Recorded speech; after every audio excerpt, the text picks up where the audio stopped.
Hello friends, नमस्कार। मैं Vinod sir आप सभी लोगों का हार्दिक वेलकम करता हूं अपने यूट्यूब चैनल पे। जैसा आप सभी लोग जानते हैं, हम लोग रिवीजन कर रहे हैं गणित का चैप्टर वाइज, और इस सीरीज में हम लोग तीसरा चैप्टर कर रहे हैं साधारण ब्याज। और साधारण ब्याज का हम लोग आज पार्ट 3 भी देखने वाले हैं। तो चलिए ज़्यादा देर न करते हम लोग आज शुरू करेंगे। क्वेश्चंस को देखेंगे कि आज किस टाइप के क्वेश्चंस अभी रह गए हैं जिसको हम लोग सॉल्व करेंगे, है ना। क्या अप्रोच होनी चाहिए और क्या। देखिए मैं आपको बता दूं, तो अभी हम लोग कठिन क्वेश्चंस नहीं कर रहे हैं। कठिन का मतलब जो सीजीएल मेंस वगैरह में आते हैं, सीडीएस में आते हैं, वो सब हम लोग नहीं कर रहे हैं। हम लोग केवल ग्रुप डी, यूपीपी और लेखपाल आदि के लिए कर रहे हैं। मतलब वनडे एग्जाम्स के लिए कर रहे हैं। वनडे एग्जाम में जो स्टेट लेवल के होते हैं, या फिर जो ऐसी बात करें सीजीएल और कैट सेट, सॉरी सीडीएस को छोड़ करके उसके नीचे जितने भी एग्जाम्स होते हैं उसके हम लोग प्रिपरेशन कर रहे हैं। अगर सीजीएल वगैरह की भी प्रैक्टिस करनी होगी तो आप लोग कमेंट जरूर करिएगा, हम लोग उस पर भी वीडियो शूट करेंगे और आपको मिलेगा पूरा उसका फायदा, ठीक है। अगर ऐसे भी आपको पढ़ना है, बहुत बेहतरीन तरीके से पढ़ना है, सब कुछ पढ़ना है, तो फिर आप डाउनलोड कर सकते हैं मोवीशाला ऐप।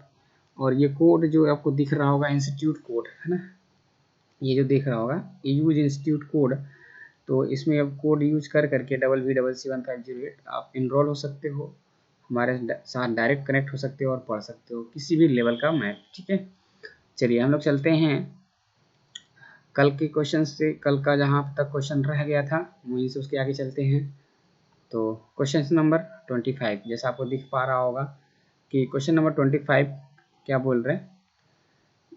यदि मूलधन और उस पर 1 वर्ष के ब्याज के बाद मिश्र धन का अनुपात 10-12 हो जाता है तो वार्षिक ब्याज की दर कितनी होगी। अब ध्यान से समझिएगा इस क्वेश्चन को।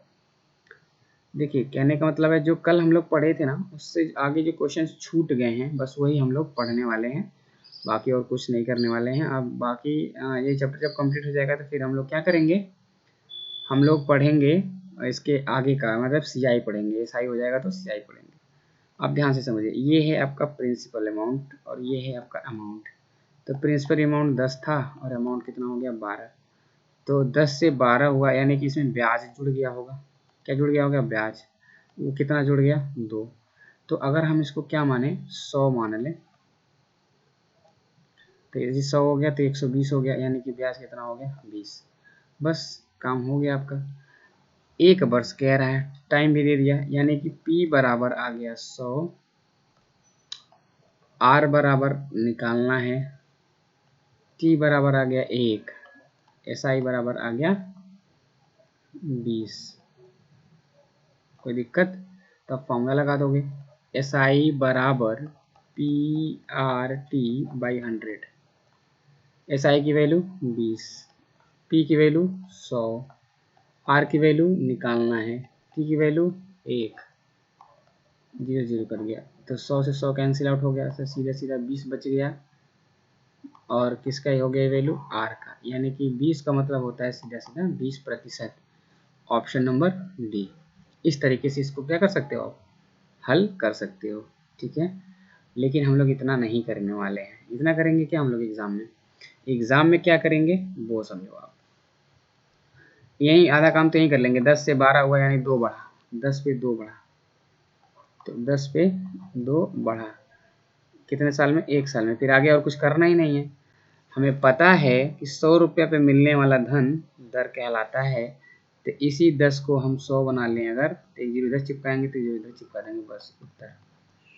इतना सा ही करेंगे। ये देखिए, ये बक्से में हम बंद कर रहे हैं ना, इतना सा ही करेंगे हम एग्जाम में। ये सब तामझाम नहीं करना है, यहाँ से लेके ये सब देखिए पूरा तामझाम इतना सारा नहीं करना है। बस यही करेंगे और यही उत्तर आपको बता देगा। आया समझ में, हाँ गुड। अब आगे चलते हैं हम लोग, आगे के क्वेश्चंस ऐसे ही करने वाले हैं। क्वेश्चन नंबर 26 क्या बोल रहे हैं, 10% वार्षिक ब्याज की दर से किसी निश्चित समय के बाद एक निश्चित मूलधन और साधारण ब्याज का जो अनुपात है 10:3 है, निवेश किए गए धन की अवधि कितने समय की थी, आपको ये बताना है। यहाँ पे भी बात वही करेंगे आप कि अगर P 10 है तो हम उसको 100 मान लेंगे, SI 3 है तो 30 हो जाएगा, क्योंकि इसमें बढ़ाया तो 0 यहाँ बढ़ा देंगे। R आपका दिया है 10%, समय निकालना है, फॉर्मूला लगाएंगे यहाँ पे, एस आई बराबर पी आर टी बाई 100, ठीक है। तो एस आई की वैल्यू 30, पी की वैल्यू 100, आर की वैल्यू 10 और गुणे कितना टी बट्टे कितना 100। 100 से 100 पूरा पूरा कट गया, ये जीरो से ये जीरो कट गया, इधर बचा टी तो इधर बचा 3, यानी कि आंसर कितना आ गया 3 आ गया। आ रहा समझ में? ठीक है, देखिए क्वेश्चंस समझ में आने चाहिए, है ना, बस और कुछ नहीं। तो ये था क्या है आपका बेसिक सॉल्यूशन, ठीक है। हम लोग पढ़ने वाले हैं एडवांस सॉल्यूशन। एडवांस में क्या तरीका लगेगा, हमने देखा कि 10 से 3 हुआ, यानी ब्याज यही है ना, डायरेक्ट देखिए साधारण ब्याज। हम कहेंगे सर 10 से ये कितना हो गया 3, लेकिन 10 पे तो कुछ पता नहीं चलता है, और ये कितने समय में हो रहा है, ये कितने प्रतिशत के हिसाब से हो रहा है 10% के हिसाब से। अब देखिए इसको हम अगर 100 बनाएं तो इसको 30 बनाना पड़ेगा। तो 10% के हिसाब से अगर हम 100 पे देखें धन तो कितना होता, सिर्फ और सिर्फ 10 होता, लेकिन हुआ कितना है 30। तो 10 30 हो गया तो कितनी बार में हुआ होगा, 3 बार में हुआ होगा, यानी समय कितना हो गया 3 हो गया। सीधा सीधा कह देंगे कि 10 से जो 30 होगा कितना समय होगा 3 गुने में समय, यानी 3 समय में होगा। एक साल में 10, एक साल में 10, एक साल में 10, तो कुल मिला के 3 साल में 30, यानी कि ऑप्शन आपका कौन सा आंसर हो जाएगा बी वाला। डायरेक्ट हम कर सकते हैं इसको ऐसे देखेंगे, 10 से 3 हुआ, 10 से 3 यानी 100 से 30 हुआ, तो 100 से 30 हुआ कितने हिसाब से हो रहा है 10% के हिसाब से हो रहा। तो 100 का 10% 10 होता है, यानी कि एक साल में वो 10 ही बढ़ेगा, लेकिन बढ़ना कितना चाहिए 30 बढ़ना चाहिए। अगर 30 बढ़ना चाहिए तो कितना साल लग जाएगा, एक साल में 10 ही बढ़ रहा है तो 3 साल नहीं लगेगा, बस उत्तर हो गया। तो ऐसे मुजमानी ऐसे क्वेश्चंस का आंसर आपको देने आना चाहिए, ठीक बात, गुड। आगे चलते हैं, क्वेश्चन नंबर 27 देखते हैं। क्वेश्चन नंबर 27 जैसा आप देख रहे होंगे सेम क्वेश्चन, बट यहाँ पे दर थोड़ा सा अलग है, तो इसको हम तुरंत कर लेते हैं। अलपिता को उसके पिताजी ने कोई धनराशि दी, कितने वर्षों में 6% साधारण ब्याज की दर से उस धन और उस पर मिलने वाले ब्याज का जो अनुपात है वो 10:3 हो जाएगा। कुछ नहीं करना है, 10 से कितना होना है 3, तो इसको बना लो 100, 100 से होना है 30, कितना हिसाब से 6% के हिसाब से। अब सोचो कि अगर 100 पे 6% मिलता, 6% मिलता तो सीधे सीधे 6 रुपये मिलता, लेकिन मिला कितना 30 मिला, तो क्या गुना 5 गुना। तो ये आपका आर है, ये आपका टी है, तो आर टी पे होता है ना ब्याज डिपेंडेंट, नहीं तो इस 6 से एम में 30 में भाग दे दें, तभी पता चल जाएगा कितना आएगा आंसर 5। अच्छा तो 6 अगर एक वर्ष में 6 आ रहा है तो कितने वर्ष में 30 आएगा, तो 6×25 30, यानी 5 वर्ष में आएगा। तो हम किसी तरह से आंसर निकाल सकते हैं। ऑप्शन नंबर सी इसका क्या है राइट आंसर, ठीक है। तो देख पा रहे हैं आप कितने आसान आसान से क्वेश्चंस हैं, और यही रह गए थे ना, यही नहीं हुए थे। चलिए अब हम लोग देखते हैं अगला क्वेश्चन, यानी क्वेश्चन नंबर 28। तो क्वेश्चन नंबर 28 क्या है एक बार ध्यान से देखते हैं। तो क्वेश्चन नंबर 28, यदि मूलधन और 5 वर्षों के ब्याज का अनुपात 10:3 है तो ब्याज की दर बताइए। सेम हूबहू क्वेश्चन कितनी बार रिपीट कर रहा है, बस थोड़ा थोड़ा चेंज कर रहा है। 10 से 3 हो गया, यानी कि 100 से 30 हो गया, लेकिन कितने वर्ष में 5 वर्ष में। तो आप कहोगे सर एक वर्ष में कितने होंगे, तो एक वर्ष में 5 छक्के 30, 5 से भाग कर दो, यानी एक वर्ष में 6। तो 100 रुपया पे मिलने वाला अतिरिक्त धन ही क्या कहलाता है, ब्याज की दर कहलाता है, यानी कि ऑप्शन नंबर बी। इस तरीके से हम आंसर निकाल सकते हैं। अगर आप चाहते तो इसको आप P बनाते, P बराबर 10, SI बराबर 3, T बराबर 5, R बराबर क्वेश्चन मार्क। तो SI बराबर PRT/100 है ना। अब क्या करते हैं, आप SI की जगह पे SI लिखते हैं 3, P की जगह पे 10, R की जगह पे नहीं कुछ, क्योंकि R निकालना है, T की जगह पे 5 बटे 100। 0 से 0 कट गया, 5 से 10 कटा 2 बार में, अब 2 का गुणा 3 में हो गया, यही हो गया आपका 6। आर की वैल्यू हो गई कितनी 6। इस तरीके से इसका हम क्या कर सकते हैं हल कर सकते हैं इस क्वेश्चन को, मतलब इसका हल निकाल सकते हैं। ठीक है, चलिए क्वेश्चन नंबर 29। क्वेश्चन नंबर 29 क्या बोल रहे हैं, ध्यान से एक बार पढ़ेंगे इसको फिर समझेंगे। कह रहा है कि 6450 रुपये का ऋण 5% वार्षिक साधारण ब्याज की दर से कितनी वार्षिक किस्त देकर 4 वर्षों में चुकाया जा सकता है। किस्त का सवाल आ गया, तो किस्त का सवाल आ गया तो आप ध्यान से देखिएगा। किस्त के सवाल में क्या मिलता है, ब्याज पहले वर्ष तो नहीं लगेगा, पहले वर्ष नहीं लगेगा, पहले वर्ष में 100 रुपया मान लेते हैं देना है, तो 100 रुपये दे दिए। अगले वर्ष में 105, उसके अगले वर्ष में 110, उसके अगले वर्ष में 115। 4 वर्ष का है ना, बस 4 वर्ष देखिए कर लीजिए। 5 5 10 के 0, 2 1 3, ये हो गया आपका 4, यानी कि 430। तो 430 नहीं है, 6450 है। 0 से 0 कटा है, 43 25 कितना होता है, लास्ट में 5 आएगा, और ये आपका 64 है, तो कितना 16 बार में, यानी 16 चौके 64, यानी कुल टोटल मिला 15 बार में चला जाएगा। तो यानी कि ये हो गया एक का मान कितना 15, 43 से काट दिए, 15 बार में कट गया। अब हमारी किस्त कितने की थी, तो 100 रुपये माने थे हम लोग, 100 रुपये माने थे, तो 100 रुपया पे पहली बार जमा करेंगे तो ब्याज नहीं लगेगा, दूसरी बार जमा करेंगे 1 साल का ब्याज लेगा, तीसरी बार जाएंगे तो 2 साल का ब्याज लगेगा, चौथी बार जाएंगे तो 3 साल का ब्याज लगेगा।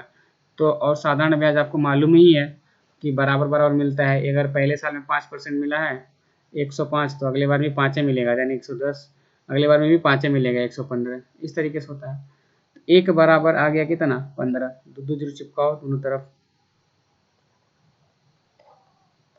तो कितना आ गया 1500 आ गया। तो इस तरीके से हम आपका आंसर, मतलब इस सवाल का आंसर हम लोग क्या कर सकते हैं, निकाल सकते हैं। चलिए आज की सेशन को हम आगे बढ़ाते हैं, देखते हैं कि अगला क्वेश्चन क्या है। Question number 30, question number 30। तो क्वेश्चन नंबर 30 क्या बोल रहे हैं, एक बार ध्यान दीजिए।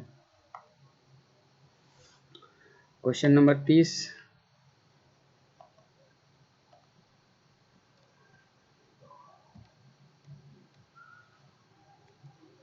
थोड़ा सा बड़ा करते हैं इसको, ज़्यादा नहीं, ताकि आप लोगों को अच्छे दिखाई दे ना।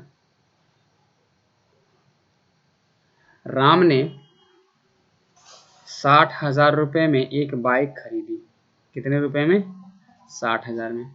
उसने 10,000 रुपये नगद भुगतान किया और शेष राशि का 2 वर्ष के बाद 15% साधारण ब्याज की दर पर भुगतान किया। साधारण ब्याज के रूप में उसे कितना अधिक भुगतान करना पड़ा। अब ध्यान से देखिए, 60,000 रुपये की क्या है बाइक, 60,000 में केवल 10,000 दिए, तो कितना रह गया 50,000। 50,000 पर उनको ब्याज लग गया, कितने 15% के हिसाब से 2 वर्ष के लिए, यानी 2 वर्ष बाद दिए।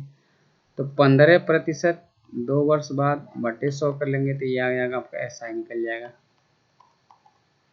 2 जीरो से 2 जीरो कैंसिल, अब इसको गुणा करिए, तो 500 का 2 में गुणा करेंगे तो 1000 हो जाएगा, अब 15 में जुड़ जाएगा तो 15,000 हो जाएगा। कितना हो जाएगा 15,000, यही आपका ब्याज आ गया, और यही उसको एक्स्ट्रा धन देना पड़ेगा ब्याज के रूप में, यानी कि ऑप्शन नंबर फर्स्ट इसका हो जाएगा क्या राइट आंसर। आ रहा समझ में, चलिए ठीक है। और क्वेश्चन नंबर 30 फर्स्ट को देखते हैं। क्वेश्चन नंबर 31 देखिए क्या है, कह रहा है कि 10% वार्षिक ब्याज की दर से किसी निश्चित समय के बाद एक निश्चित मूलधन और साधारण ब्याज का अनुपात 10:3 है, निवेश की गई धनराशि कितने अवधि की थी वो आपको बतानी है। ठीक है, चलिए सिंपल करना कुछ नहीं है, जैसे जैसे दिया है। अगर हम मान लेते हैं कि SI दिया है 3, P दिया है 10, R दिया है 10%, T निकालना है, तो फॉर्मूला लगा देंगे, SI बराबर PRT/100। ठीक है, तो आप SI का फॉर्मूला लगाओगे तो SI का मान कितना 3 बराबर 10 गुणे R, फिर गुणे T, 2 जीरो 2 जीरो कट गया, बस T बराबर 3 आ गया। ठीक, यानी कि ऑप्शन नंबर बी क्या हो गया इसका राइट आंसर हो गया। ठीक है, आ रहा समझ में। लेकिन हम लोग कैसे करते हैं इस क्वेश्चन को, तो आपको बहुत अच्छी से पता है कि देखिए 10 से 3 हुआ मतलब ये सीधे 100 से 30 हुआ, लेकिन 10% के हिसाब से, तो अगर 10% हिसाब से देखते तो एक साल में 10 रुपया मिलता। 30 रुपया मिला कितने साल में, 3 साल में, यानी कि ऑप्शन नंबर बी क्या होगा इसका राइट आंसर। बस इतना ही करते हैं हम लोग। अब देखिए अगला क्वेश्चन है ही नहीं, खत्म हो गया सारा, है ना, यानी कि यही लास्ट क्वेश्चन था। तो आज का इतना ही सेशन था, बस 15 मिनट का। और अब जो है हम लोग नेक्स्ट सेशन में बात करेंगे, आज नहीं कल की बात करेंगे, कल में। और कल संडे है तो क्या हुआ, कल क्लास चलेगा आप लोगों का और अपने ही टाइम से चलेगा और नए चैप्टर की शुरुआत होगी और अच्छी से डिस्कशन होगा उसका, है ना। या तो फिर हम लोग आज ही शुरू कर देते हैं, थोड़ा टाइम देख लेते हैं सीआई, क्यों आज सीआई शुरू कर ली जाए या रहने दिया जाए। हमें लगता है कि रहने दिया जाए, क्योंकि मिक्स हो जाएगा ना, मिक्स हो जाएगा तो अच्छा नहीं रहेगा। साधारण ब्याज अलग रखिए, चक्रवृद्धि ब्याज अलग हम लोग पढ़ेंगे। साधारण ब्याज साधारण होता है, चक्रवृद्धि ब्याज कंपाउंड होता है, यानी कि थोड़ा सा कॉम्प्लेक्स होता है। ठीक है, और उसमें हम लोग बेहतरीन तरीके से सीखेंगे, यहाँ तक कि हम लोग 1 दिन 2 दिन का भी ब्याज निकालना सीखेंगे। छमाही तिमाही तो सीखना ही सीखना है, 8 माही सीखना है, सब कुछ सीखना है। ठीक है, आ जाइए, अब चलते हैं हम लोग, है ना। फिर मिलते हैं कल के क्लास में, तब तक के लिए bye bye, take care, thank you very much.